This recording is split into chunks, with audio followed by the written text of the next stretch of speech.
गोंयांतल्या कोविड दुयेंतींचो आंकडो देंवपाक लागला. शेनवारा दीस आनीक 9 जाणांची चांचणी नॅगेटिव्ह आयिल्ल्याची म्हायती भलायकी खात्याची सचीव नीला मोहनान पत्रकारांक दिल्या. त्या 9 जाणांक आनीक 7 दीस इस्पितळांत दवरतले. 9 दुयेंती कमी जाल्ल्यान गोंयांतल्या कोविड दुयेंतांचो आंकडो आतां 38 पावला, अशी म्हायती सचीव मोहनान दिल्या.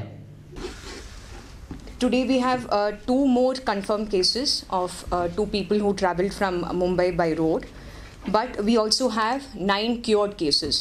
So out of the first lot of patients who had become positive, we have done their tests twice over, and therefore today we have discharged them, 9 cured cases.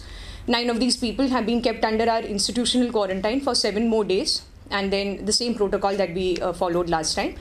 After 7 days, they will be allowed to go home for 7 more days of home quarantine. So our total number of active cases comes down to 38.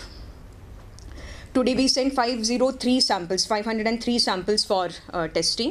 We received 515 reports. We are still awaiting 27 reports. Suspects under hospital isolation are 3. Interstate domestic travellers quarantined are 409, and travellers in facility quarantine are 247. Total, there are currently 873 quarantined persons, out of which 586 are seafarers.